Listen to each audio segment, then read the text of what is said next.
ರಾಜ್ಯದ ಅನೇಕ ಕಡೆಗಳಲ್ಲಿ ಮಳೆ ಅವಾಂತರವನ್ನೇ ಸೃಷ್ಟಿ ಮಾಡಿದೆ. ಕಾವೇರಿ ಜಲಾನಯನ ಪ್ರದೇಶದಲ್ಲಿ ಧಾರಾಕಾರ ಮಳೆ ಬೀಳ್ತಾ ಇದೆ. ಕೇವಲ 3 ದಿನಕ್ಕೆ 9 ಅಡಿ ಭರ್ತಿಯಾದಂತಹ ಕೆಆರ್ಎಸ್ ಡ್ಯಾಂ, 98 ಅಡಿ ತಲುಪಿದಂತಹ ಕೃಷ್ಣರಾಜಸಾಗರದ ಜಲಾಶಯ.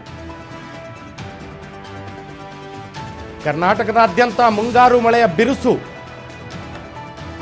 ರಾಜ್ಯದ ಅನೇಕ ಕಡೆಗಳಲ್ಲಿ ಅವಾಂತರಗಳನ್ನು ಈ ಮಳೆ ಸೃಷ್ಟಿ ಮಾಡ್ತಾ ಇದೆ. ಈ ಮಳೆಯ ಅವಾಂತರಕ್ಕೆ ಗಿಡ ಮರಗಳು ಕೂಡ ಧರೆಗುರುಳ್ತಾ ಇದೆ. ಇನ್ನೊಂದು ಕಡೆ ಒಳಹರಿವು ಹೆಚ್ಚಳ ಆಗ್ತಾ ಇದೆ.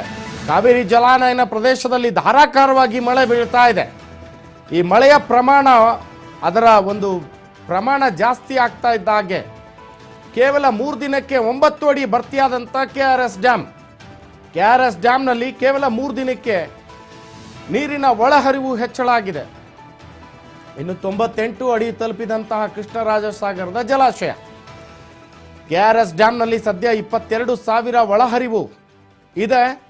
ಕೆಆರ್ಎಸ್ನಲ್ಲಿ ನಾವು ನೋಡ್ತಾ ಇದ್ದೀವಿ ದೃಶ್ಯಗಳಲ್ಲಿ 22,000 ಕ್ಯೂಸೆಕ್ಸ್ ಅಷ್ಟು ಒಳಹರಿವು, ನೀರಿನ ಒಳಹರಿವು ಹೆಚ್ಚಳವಾಗಿದೆ.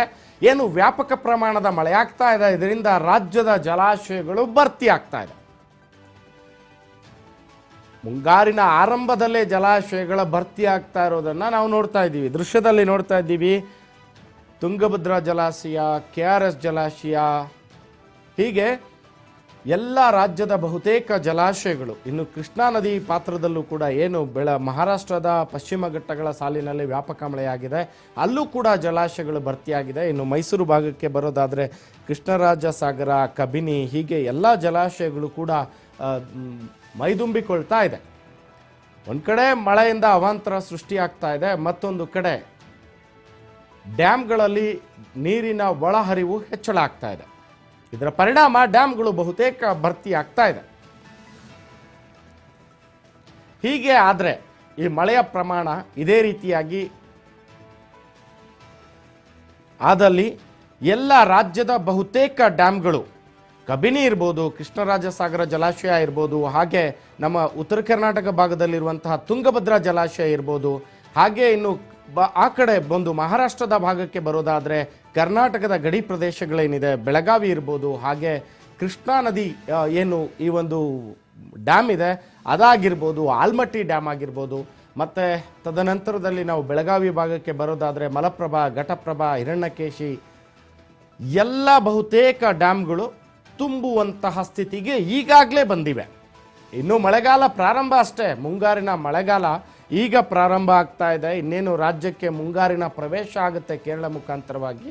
ಆದರೆ ಈ ಒಂದು ಹಂತದಲ್ಲೇ ಡ್ಯಾಮ್ಗಳು ಭರ್ತಿಯಾಗಿರೋದು ನಿಜಕ್ಕೂ ಕೂಡ ಎಲ್ಲೋ ಒಂದು ಕಡೆ ಆತಂಕಕ್ಕೆ ಕಾರಣ ಆಗುತ್ತೆ. ಯಾಕೆಂದರೆ ಈಗಲೇ 23,000, ನಾವಾಗಲೇ ನೋಡ್ತಾ ಇದ್ವಿ ಕೆಆರ್ಎಸ್ ಜಲಾಶಯದಲ್ಲಿ 23,000 ಕ್ಯೂಸೆಕ್ಸ್ನಷ್ಟು ಒಳಹರಿವು ಹೆಚ್ಚಳ ಆಗಿರುವಂಥದ್ದು. ಹಾಗಾದರೆ ಇನ್ನು ಮುಂದೆ ಬರ್ತಾ ದಿನಗಳಲ್ಲಿ ಇನ್ನೂ 3 ತಿಂಗಳು ಮಳೆಗಾಲ ಇದೆ. ಸೊ ಈ ಪರಿಸ್ಥಿತಿ ಏನು ಅನ್ನುವಂತಹ ಭಯ, ಆತಂಕ ಕೂಡ ಮೂಡ್ತಾ ಇದೆ. ಆದರೆ ಈ ಸಂಬಂಧಪಟ್ಟ ಇಲಾಖೆ ಅಧಿಕಾರಿಗಳು ಈಗಾಗಲೇ ಎಚ್ಚರಿಕೆಯನ್ನು ಕೊಟ್ಟಿದ್ದರು. ಹವಾಮಾನ ಇಲಾಖೆಯವರು ಕೂಡ ಎಚ್ಚರಿಕೆಯನ್ನು ಕೊಟ್ಟಿದ್ದರು. ನದಿ ಪಾತ್ರದ ಜನಗಳು ಜಾಗರೂಕರಾಗಿರಿ.